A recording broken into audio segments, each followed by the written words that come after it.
We're back. We're back. It's William. Hello, William. Marty, how are you? Podcast number 41. I'm better now, but boy, did I have quite the cluster before we started this.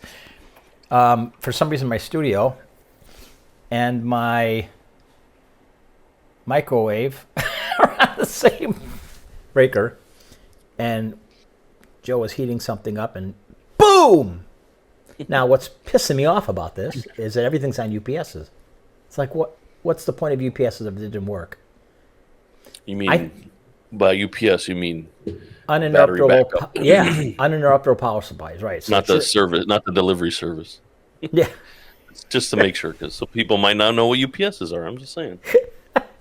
That's true. Yeah. But it didn't work. What's the point? That's what their specific purpose is. Yeah. To save you when the power goes out. And it's a new one. This is a new one. The old one worked. The old one, I had to replace the battery in there because it was about 5 years old. So I replaced the old one, and that worked. But all I've got on there is servers and internet and stuff like that, so the house doesn't go down. But I think it's because I actually think it probably worked, but when I turned it back on, it went 20 milliseconds, 10 milliseconds, 5, gone. So I think what was happening is I had so much stuff on that I think what happened, the lighting and stuff like that is just overwhelming. It's just it kills the battery so fast. But that seems awful fast. But I had the board. Yeah. I didn't have speakers on, and that's normally what blows it, by the way, speakers. But these lights they're all LEDs, although the big light over there isn't. So I don't know. Whatever. The real problem was that everything was down, and that took me a half hour to get it back up and running. But we're back, and we took a week off for a very simple reason, because we're old.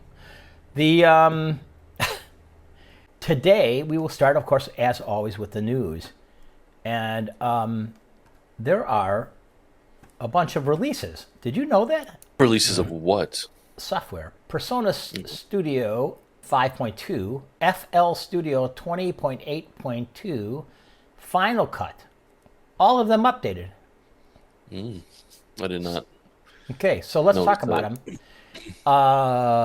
Okay, so Studio 1.5.6, that's actually the most major. The rest of them are, I don't know that they're incremental, yeah. I think you're right. Yeah, 5.2 is a little significant. You can arrange your songs live from the show page or song page. So you can do arrangement on the arranged track. For those of you that have Studio One, you probably know what's going on.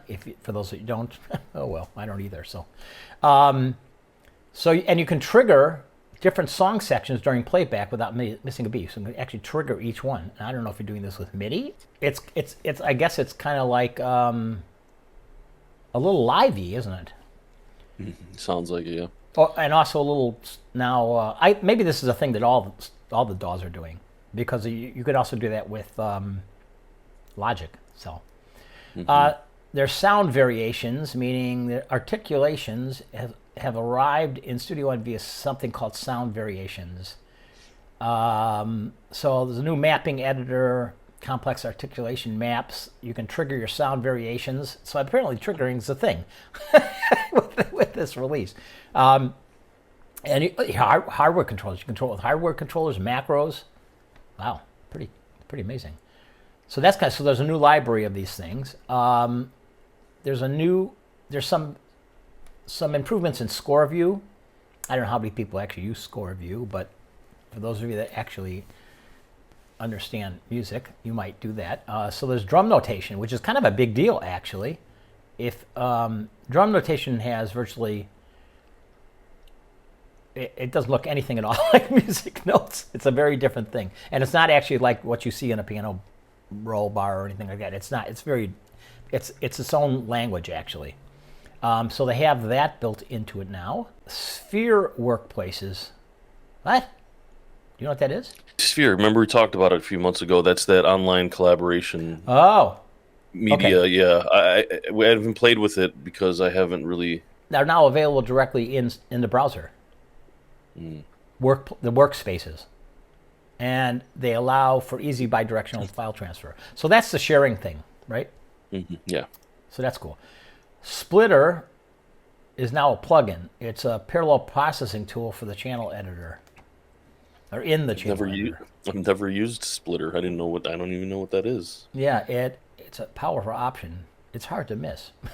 Well, anyway, it's apparently more accessible. I think whatever that tool is.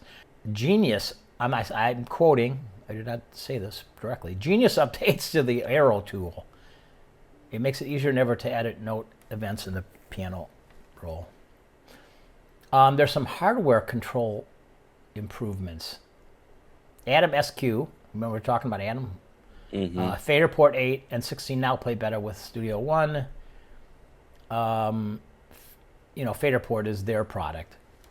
Their control surface, with the motorized faders. There's some other things, clip versions, new safety things. The biggest probably, it's way at the bottom of the list, but I think it's kind of significant. M1 Mac compatibility. Yeah, but but wait, it's still running Rosetta. It's not really true native. Yeah. So I haven't put Persona Studio One on the Mac yet because it's an M1 Mac. I just wanted to stick with the Apple Pro product for now. Yeah, and what works. Wait a little bit. Yeah. So, but we'll talk more about that in the future. Yeah. FL Studio 20.8.2. So Mac One Rosetta support. That's number one. That's going in the MacBook right away. Yeah, because that's yours. Parametric EQ2 is new. ZGE Visualizer. Visualizer. It's a use final postmaster audio option so that master audio can be used in a video export from a ZGE Visualizer. It's a plugin, apparently. I don't know what that is. This is your area of expertise. FPC pads can now be cloned. Do you remember the videos I was creating? We did this way back, I think, early in the podcast. I sent you a couple videos that I was like cool to put on like Instagram or Snapchat, or it's just the little loop clips with the visual, like a little video loop behind it. It's just a cool way to promote music in social media.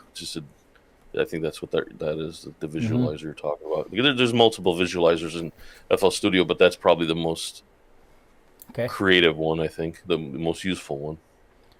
FPC pads can be cloned? What's an FPC pad? FPC is their drum. It's a clone of the MPC, the drum machine, the hardware drum machine. Really? So it's a 16 pad. Yeah, I used to use that all the time before I had any other plugins. It comes with a really clean sounding acoustic drum kit, and it comes with a couple kits, but very useful samples. So I used to use it a lot when I tried to tap out beats, but I don't do a lot of that. I use the step sequencer more, but when I did, way back in the day, use drum plugins, that was a very useful one, and it's included with FL Studio. Apparently you can clone pads from one to another now by clicking and dragging them. So if you do one and you just maybe want to tweak another one, you can just, maybe a pitch or something, you can just drag it to another pad and then just change that pitch. 3 times OSC oscillator? I don't know. Context-aware type in value support. No, I don't know what that means. It's better. It's better. FL keys added context-aware type. Apparently something to do with context-aware typing. So whatever, when you're searching or looking for something, it's probably just more. It's been enhanced. FL Studio Mobile updated to 3.5 including an improved sampler and a new gate plugin. Instrument tuner has been changed to switch a continuous knob. Channel, so these are all less important things, but MIDI scripting, channel preview. It's odd on the front page. They have a MacBook Pro running it, and then they have an iPad and an iPhone running it on the mobile version side. Yeah. Which is odd because forever it was Windows only and never, and, now it's like, I know, now they're pushing it. I know. yeah, that's fun. Well, it's probably enough. For them, when you think about it, for them, it's a new market. Yeah, So, that's true. Okay, and that's it for FL Studio. Wow, that website is not great. It took me all that time to just find what you're looking at, the what's new in 20.8.2. You would think that'd be like right on the front page, but no, You would think it was so. not. Yeah, the only reason I knew about it at all is because they sent me, they're very good at sending you updates and for free forever, which is an amazing thing. And so they sent it to me, and that's the only reason I looked at it and said, oh, there's a new release. Will should know all about this, but I'm sure doing Well, what you're doing. Yeah, I haven't been, We've both been a little sidetracked. yeah, Sidetracked. So Final Cut has been updated to 10.5.2. And I don't think it makes much of a difference, but there's a few things that are different. It has support for a new universal red plugin. So that means it's dealing with red raw, which is pretty great. So it decodes on playback both in Apple Silicon and also Intel back. Improves stability, so that's when using H.264 files, if it has a corrupt piece of data. Actually, that's interesting because that can happen and it can crash. So I guess what they've done is made allowances for when you have a piece of corrupt data and it's playing back H.264 specific files, that it handles it better. So that is that. It fixes a couple issues, none of which, fine, stability, stuff like that. So that's what 5.2. It's not that big a deal, but it's something. Do you have any news? Yeah, I do. I have a couple cool pieces of news, and it's Oh, more go. related just to the music industry in general. And I think it's kind of creative. There's two things I have. The first one is, I guess, since we're just starting to get, I don't know if you get any emails from StubHub or any of the sites where you buy concert tickets, but concerts are starting to come back, and they're planning to have concerts in Wrigley this summer, I guess, from what I hear. So, and baseball games are coming back. But at any rate, I have been Queen, getting some. yeah, just out of nowhere they stopped sending me stuff, and now obviously things are starting to come back to normal, slowly but surely. But anyway, Queen decides to release kind of a documentary type thing. The story begins is the first episode, and it's on YouTube, and they're going to cover the 50 years of Queen's albums, history, songwriting, things like that. And the first one is on YouTube right now. It's called Keep Yourself Alive. So it's the story behind that song. And the next one they already announced is going to be the Rainbow Concerts in 1974. Anyway, I thought that was pretty cool. But then the Who decided to drop the Super Deluxe Edition, which is what really caught my attention. It's cool because it's you get 2 vinyl singles, some memorabilia, 5 CDs, a book, 112 tracks, which 47 of them are unreleased.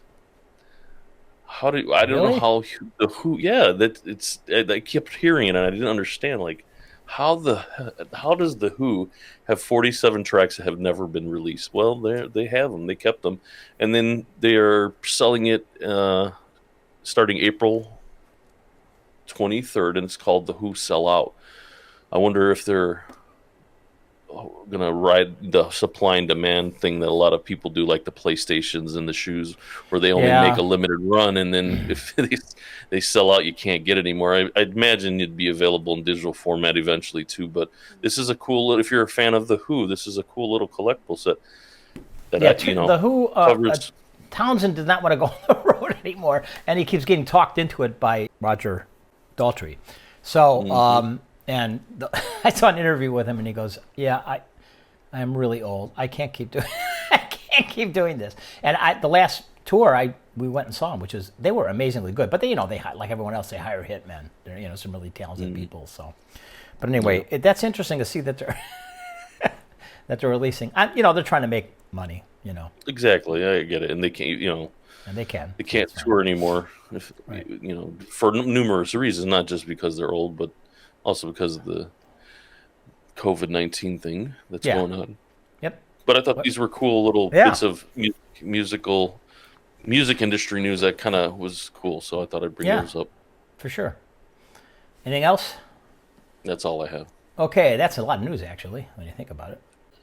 The main topic for the day is getting help when you have technical problems or technical issues or stumbling blocks, things that stop you from being able to do whatever you happen to be doing. And there's a lot of sources. But I have several stories that I could tell you. Let me tell you a musical one, then I'll tell you a non-musical one. The musical one was, I was on the road with a band. I was young, so I was playing full time. And we got booked into a club that we should never have been booked into. And the owner hated us. I mean, they just hated us because they did not want what we were offering. Oh. So we went out to lunch and we came back after the sound check, and we came back and said the PA wasn't working. It was kaputting. The power amps were on, the board was working, nothing was going to the speaker on the right-hand side. And I was the only semi-technical guy. I was always the guy that did the technical stuff. And this is really when I was young, actually. And everyone was like freaking out because what the owner said was, we are not going to pay you if you can't play. Meaning, you can set all this stuff up, but if you don't play any notes, you're screwed. So I was going nuts, sweating, troubleshooting, looking at everything. So this is what I found out. This is very interesting. I looked at cables and boards, and I mean, in those days everything was analog, so in some ways it was far less complex. But the fact that I was getting audio from one place and not another made me focus on something, and I thought maybe it was just the PA, but the power heads. But what it really was somebody had taken the back of the connection on the mains on the right-hand side and cut the wire. Physically cut it. Wow. Oh, they cut it. Oh, it was cut. Oh. So I pulled it out. I pulled a soldering iron out, and I fixed it, and we went on stage and played. Right on time, by the way, which really pissed the owner off. So we actually started playing, and then 3 songs into it, he goes, okay, I'll pay you. And then he kicked us out. He gave us some money. He had no choice. We fulfilled the contract. Oh. Well, What a bunch of... Yeah. What a bunch of... Slimy. It's slimy, but hey... If you were on the road with a band, you probably ran into something just like this at one point in time or another. So you think it was the owner that did it? Oh, it was, or one of his minions or whatever, but yeah, for sure it was, yeah.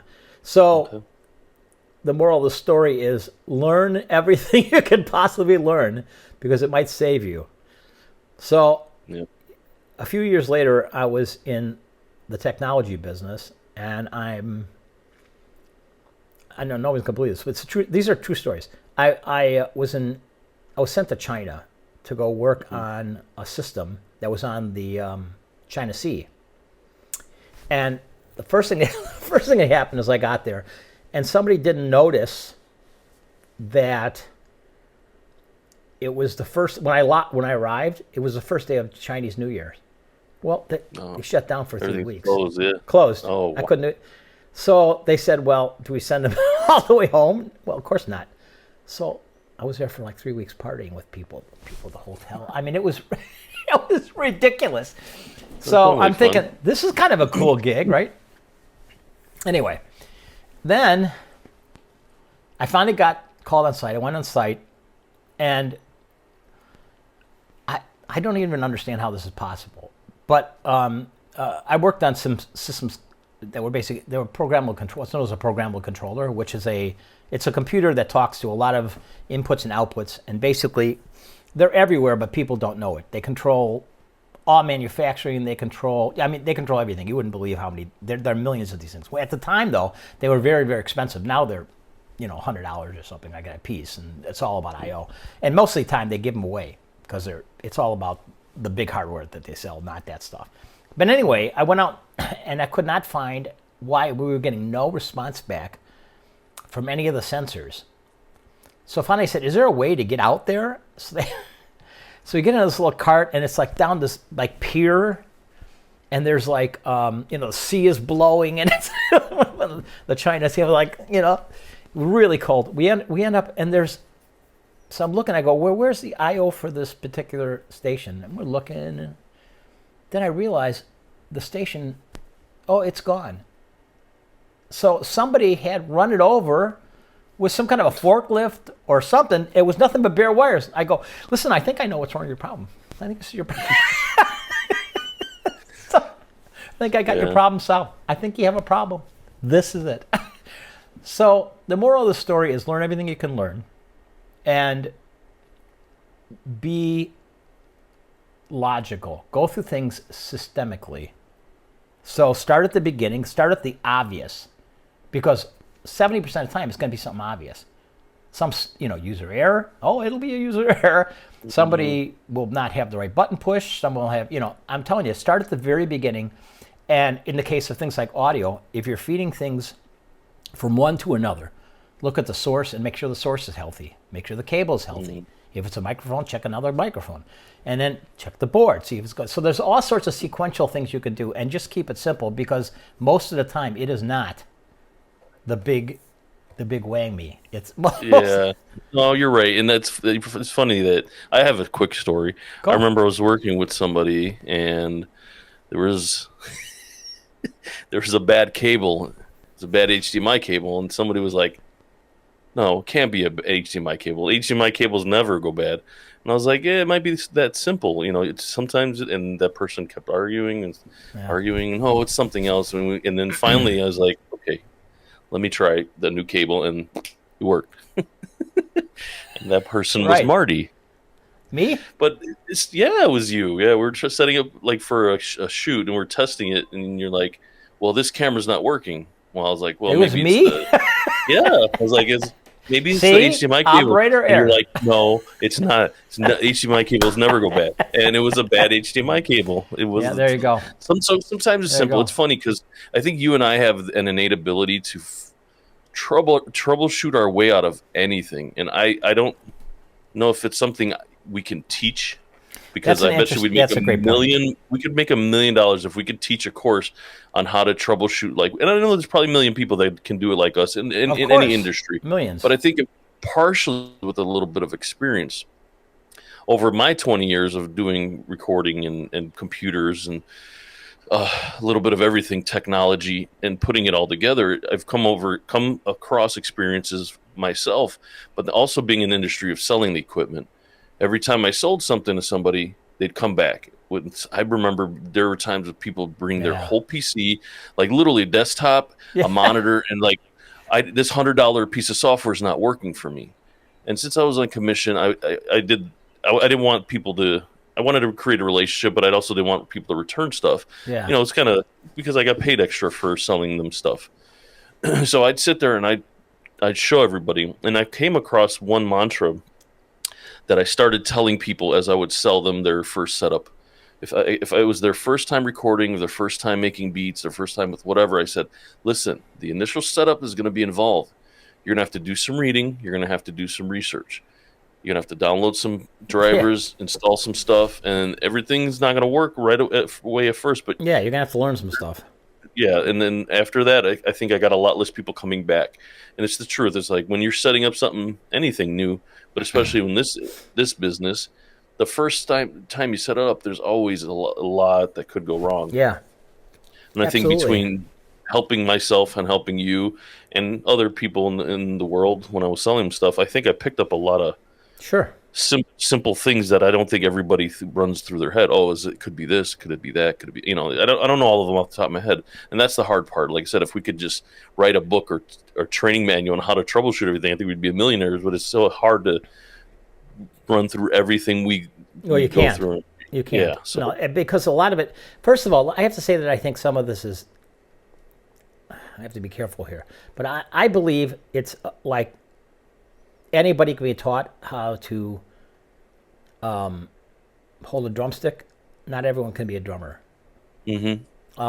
I am absolutely convinced that not everybody's a troubleshooter, and I don't expect everyone to be a troubleshooter.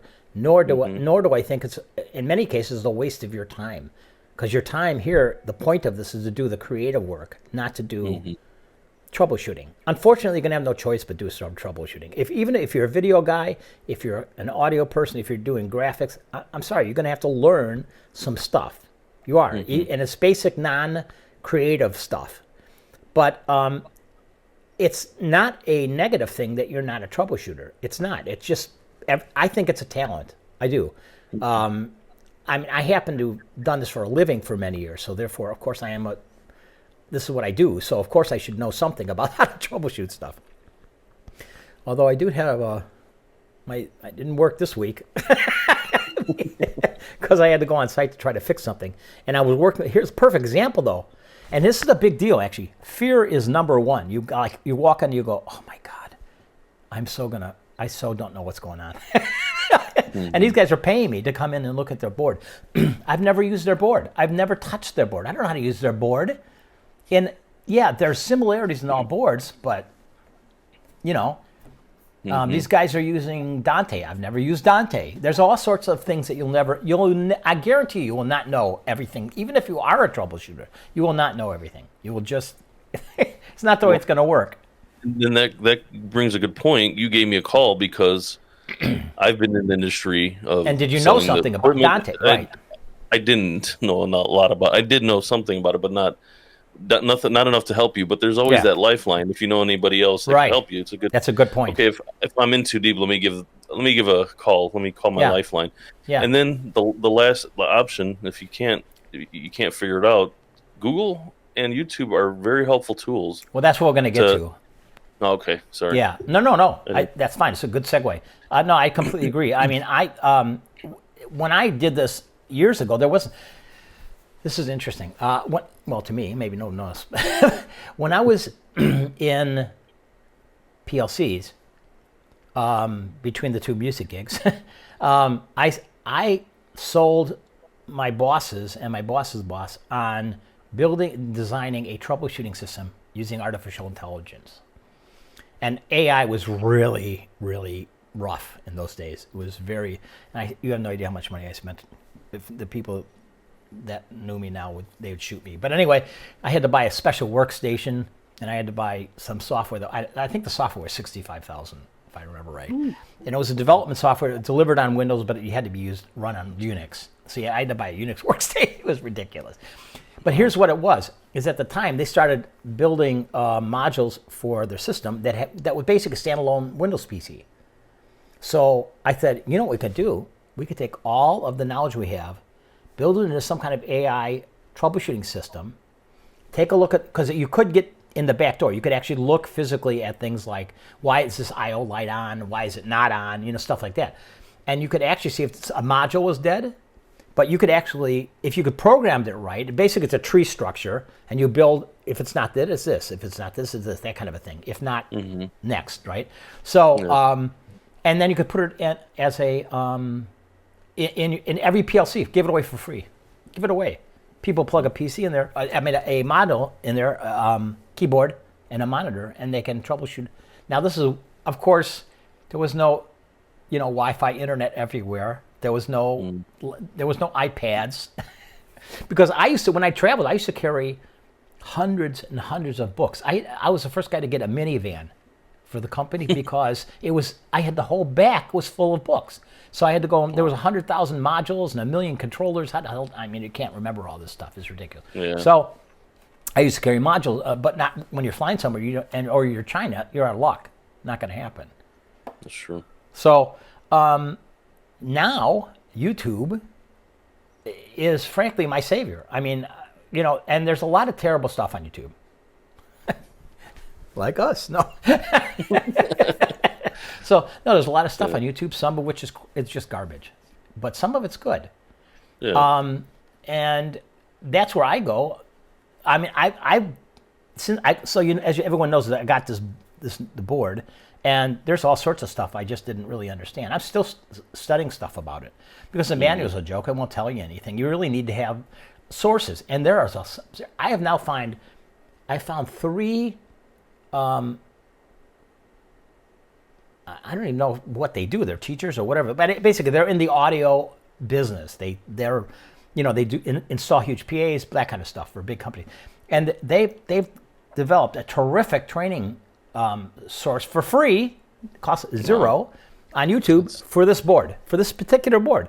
And between the three of them, I now have a much better understanding of what to do with this thing. So I had to make a change today. It took me 2 seconds. I was like, boom, boom, and I did it. So that wouldn't have been the case when I first got it 2 weeks ago. So use YouTube, use resources, and like you said, use people that you know that know something about something that you don't know about. I mean, there's nothing wrong. It's kind of old school stuff, but that's really, in the old days you used to read manuals. I'm not sure you need that anymore. Yeah. And you can do it on your phone.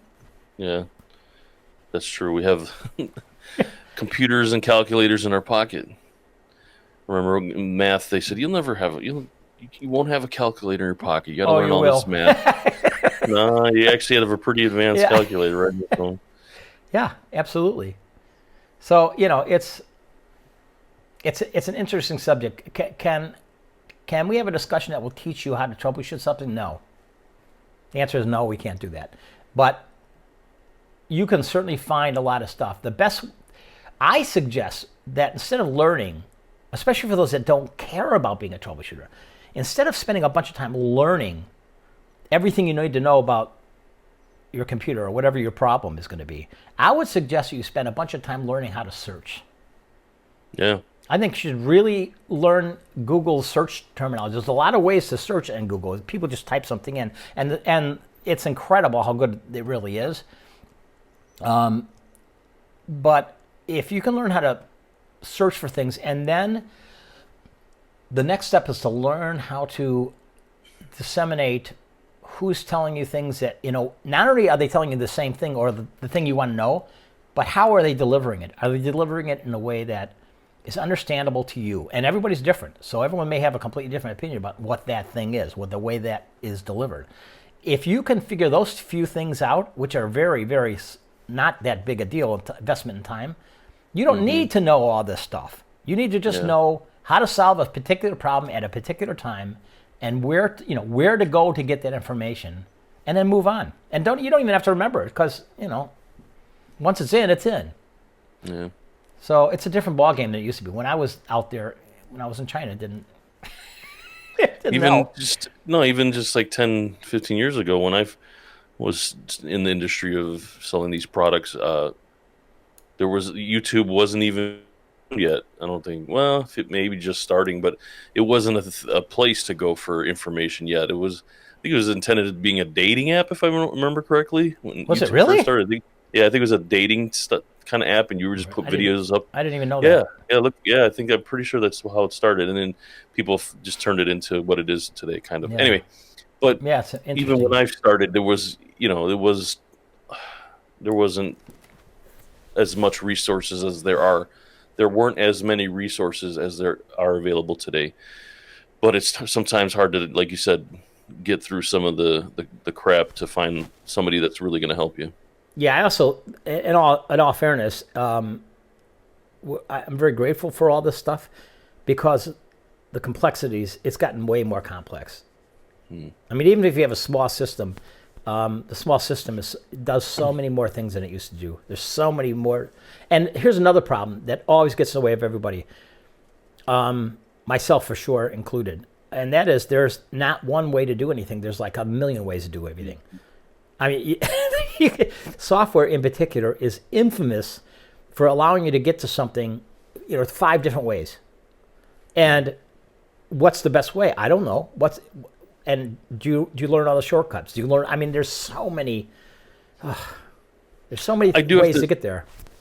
I do have to say things have gotten better. The advancement of computers, and like even building a PC yourself 10, 15, 20 years ago. Yeah. It was not for the weak, the weak, because you'd have to like look up IRQ conflicts and plugging things in the wrong place and the wrong RAM and like now my son's building PCs and it's just like out of the box that works the first time. It's like it wasn't that easy always. So like building a studio, same thing. You get an interface, you download the drivers, and I want to say 95% of the time it just works out of the box.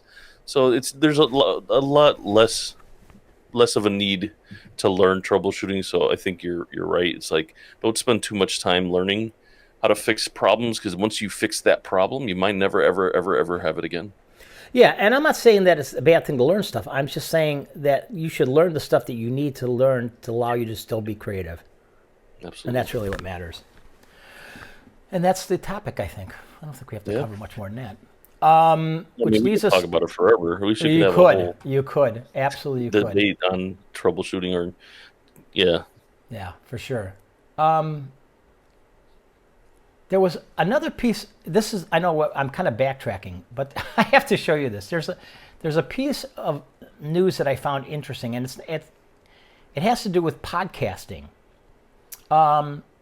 Steinberg is a company that makes, as you know, Cubase and Wavelab and a couple other things, Nuendo, all sorts of things. And they released a product, and let me see if I can get this to work here. So, they released this product called, watch this, look at this.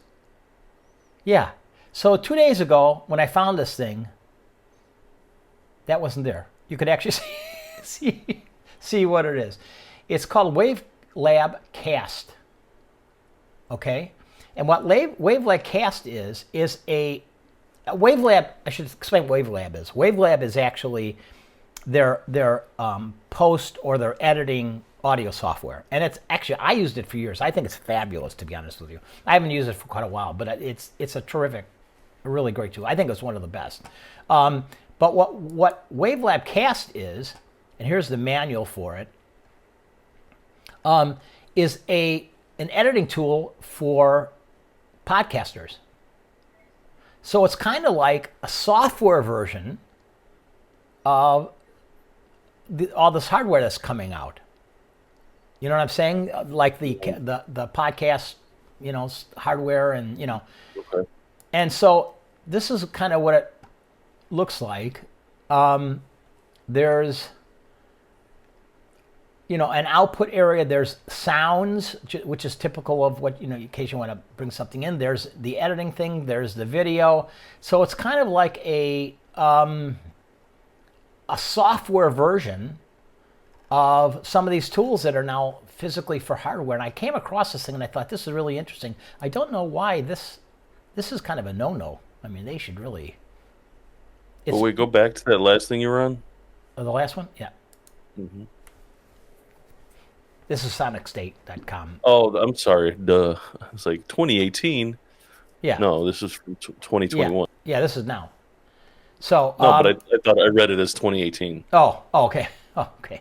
So anyway, look into it. It looks intriguing. If you want a software-only version of this, it might be something that's interesting. Which leads us to our plugins. Mm-hmm. So I've got a whole big thing going for my plugin. So you want to do your plugin first? Yes.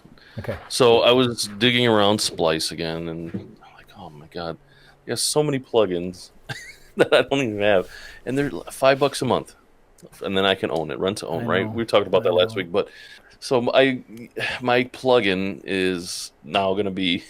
I'm going to do the free trial for 3 days and then see if I could use it, but it's really cool. It's called RC20 from XLN Audio. RC20. Yeah, and it's called Retro Color. And I thought it was trying to be like the Boss RC20 or RE20, which was tape delay, but it's not. It does some stuff like that, but it has 6 effects modules: noise, wobble, distort, digital space, and magic, I think it says. But you could do anything from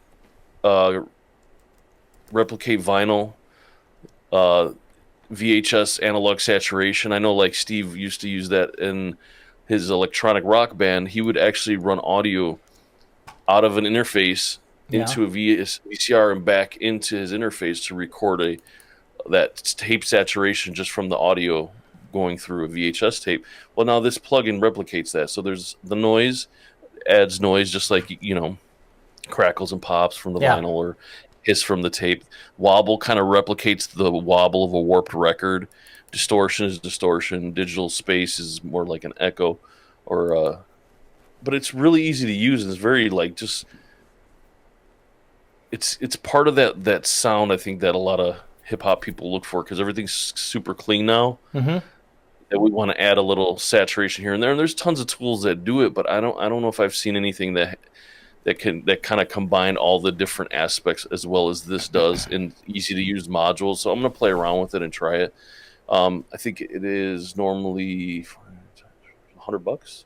Yeah, it's $100 regular price. Not too expensive, but it does add a lot of texture and real good, like I said, saturation, or some noise. Yeah. If you just want straight up noise, you could do that. But I think it's a cool plugin that I want to try out and see what it does to my stuff. Cool.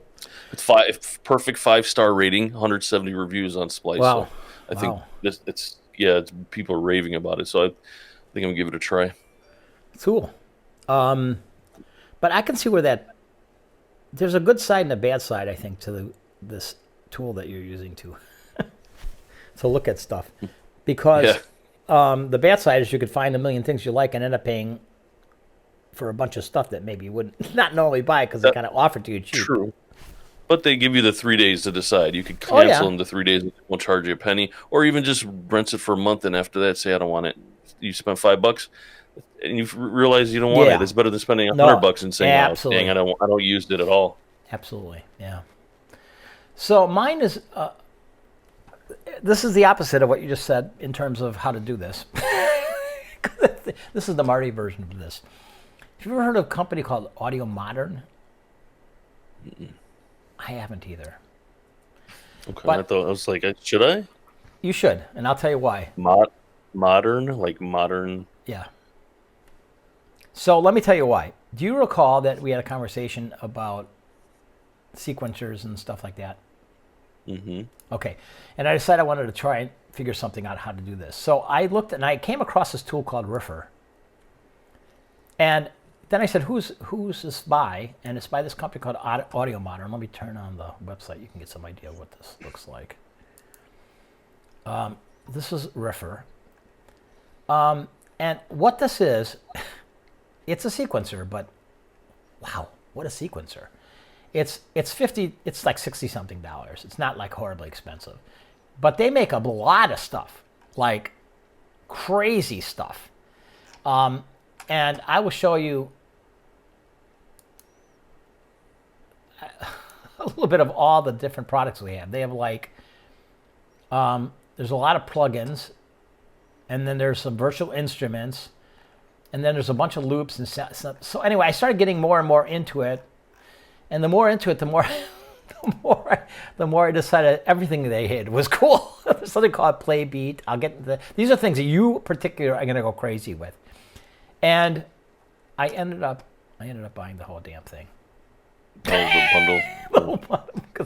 Yeah, that's how good this stuff is. But let me show you what this is about. So I'm going to switch to my desktop here. Okay, so this is what I've got. Right now I've got, well actually, before I do that, let me cut to an overhead. Okay, so this is my, as everyone knows, my wing. And right now I have it set up for what we're doing right now, the audio podcasting. I'm going to go into the DAW mode. And what I have basically is 2 tracks, one here, one there. And so now I'm going to switch back to app. Here's the tracks, 1 and 2, okay? The first one, let me first of all start by turning on, this is the interface for Riffer, okay?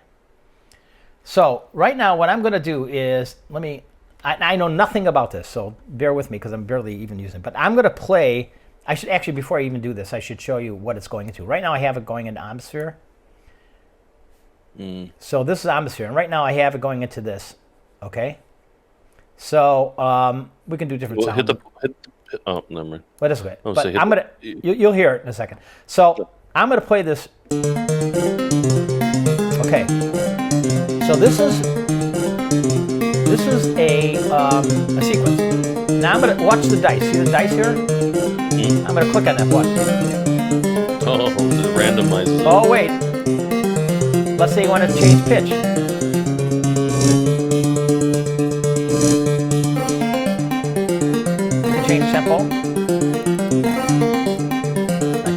No, that's Logic. You have to do it in Logic. Oh, is it? To change Okay. the tempo. Okay, you're right. it's Yeah, you're Logic. right. So I couldn't do it there. But anyway, but let's say you want look at this. Look at this. These are all the scales. Wow. So that's a blue scale. Chromatic.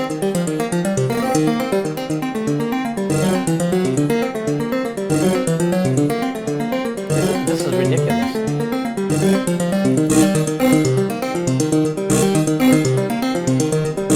So this allows you to basically create sections of music using all sorts of crazy things. How many loops do you want? How many, like, so this will be 16 of the same loops. How many steps do you want? So you can change that. Maybe you make it 8. And look at see how it reacts, and 8 loops. So now when you play it, which I should do, I'm controlling the board. You can also control the kind of, I believe, the kind of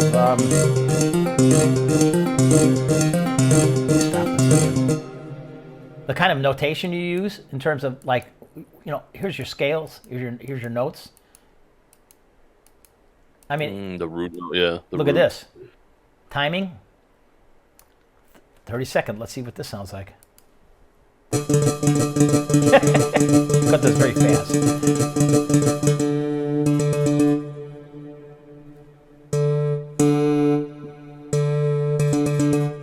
Isn't that whack? I mean, it is ridiculous. This thing is such, to me, what a cool tool to start your juices going. If you want to, like, what would I do this? Oh my God, the writing possibilities I think are just like endless. I mean, it's crazy. So we're gonna pick some other. Like, here's a piano. Okay, so let's see what that sounds like. Let me make this not.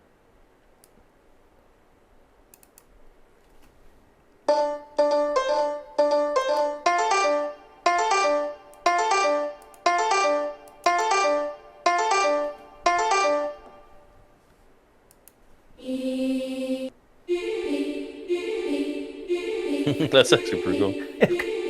So it is just, the possibilities to me are I think you're crazy. missing. No, I think I've got. Notes? Pardon? Is it the number 4 thing that you changed? Yeah, next to that's the notes? correct. Yeah, that's correct. Where is it?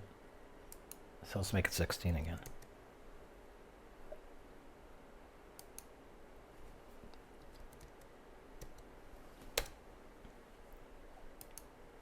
I don't know.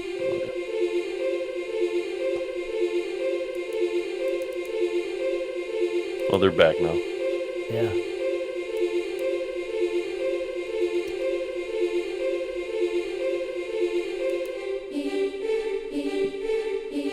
See, I see what this is. The grayed out part is how many sections you have for loops.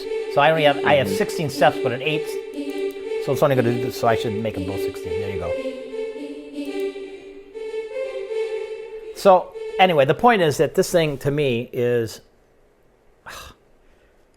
it's so cool.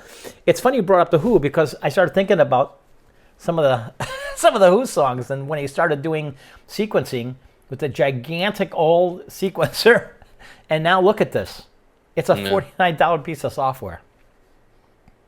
That's pretty cool. Isn't that cool? Now, this is only one thing you can see why I fell madly in love with the idea of maybe looking at their other stuff. Mm-hmm. Because I think my next week's demo will be on another one of their products, because this is just one of the many things they do. It's really cool. So interesting stuff. That's my plug-in for the day.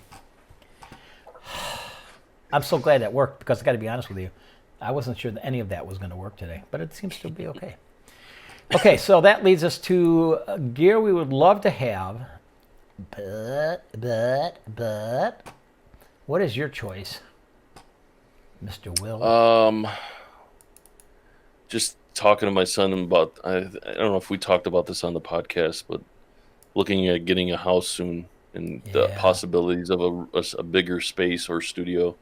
And then my son just threw some ideas at me, which, why don't we make it a multi multi-purpose Yeah. work area. So we Yeah. could do streaming, we could do green screen, we can do video work, we can do podcasts, we can do recording. You know, It's a and I great don't know how much idea. space I'm gonna have, but so I'm starting to look at like what could be the possibilities.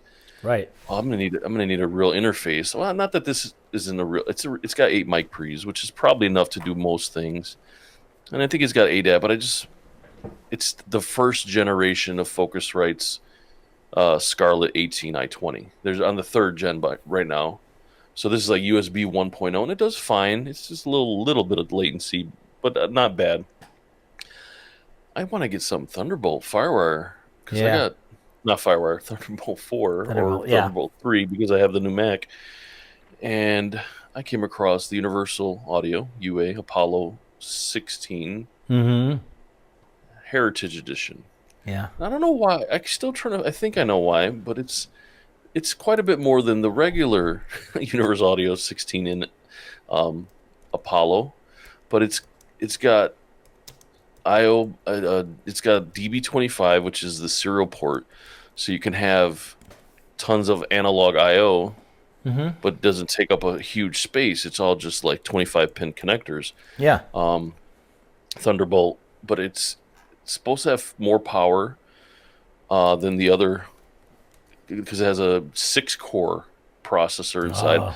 But it also comes with almost all of the plugins they offered. Yeah, the recreations of the 1176, LA28, all the classic Pultec, Fairchild, all the analog old tube stuff that people really rave about. But then it also includes their recording software, the Luna system.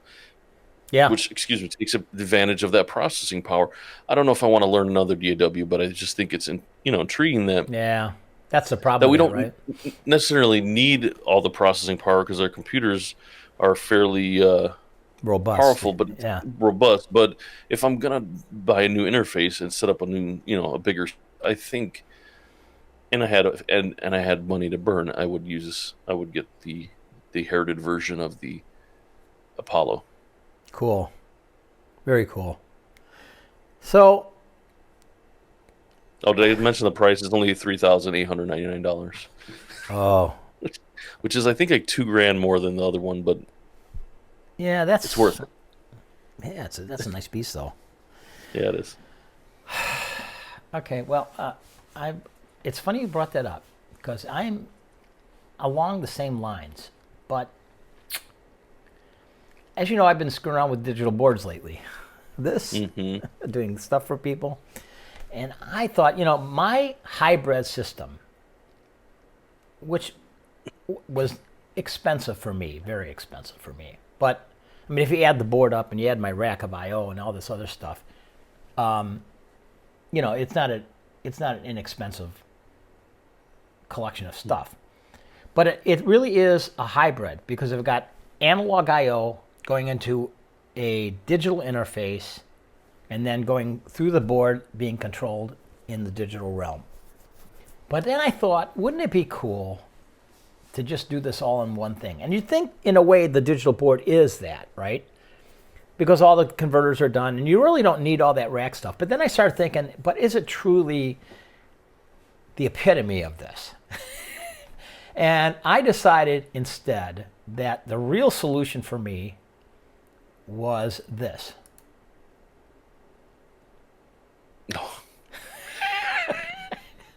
Yes.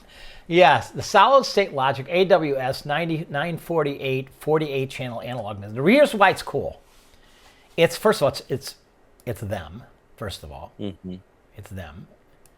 And it looks like, doesn't it look awesome? Yeah. Yeah. But but more important than that, as cool as this is, oh God, this is all analog, man. With all SSL mic pre's, all of them just built in. And channel strips. Yeah, look at that. Isn't that beautiful? But guess what? It's a digital workstation. So it actually controls your DAW. So it's kind of like all in one, the best of everything. Worlds. Yeah. It's reasonable. It's only $106,500. I'm sure. I'm sure somebody would be willing to help me out with that. Somebody would, one of our audience would say, you know, Marty, you've done so much to help us. I just feel that you should have this board for free. I'm looking for a Or show maybe SSL would like to be a sponsor. notes. Send Yeah, two of them our way. We'll give you a I'll good be glad review. to test them.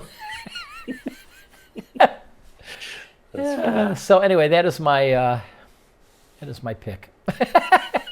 It's ridiculous, I realize.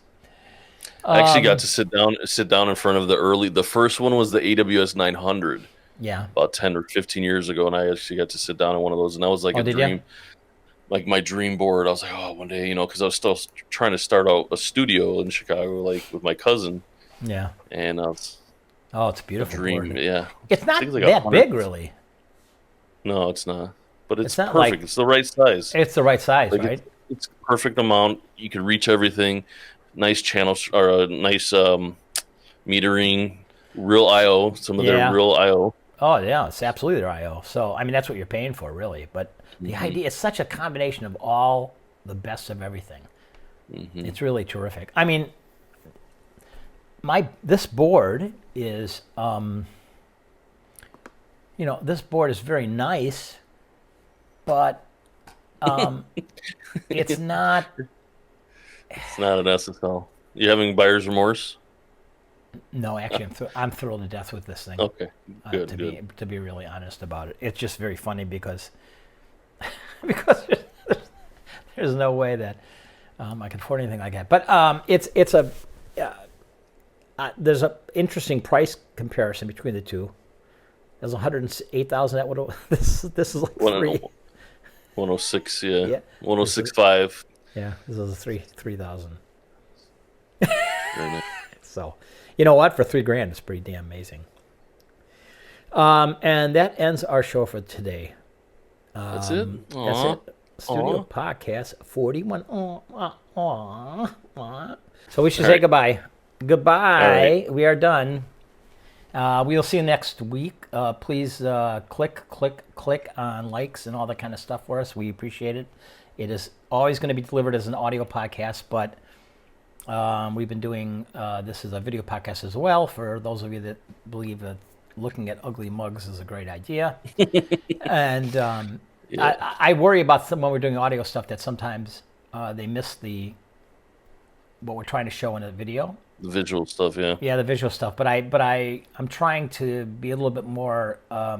You can at least hear things, and Sure. and then they can actually go to the websites and see what we're talking about. So, anyway, more to come. See you next time, Will. All right, see ya.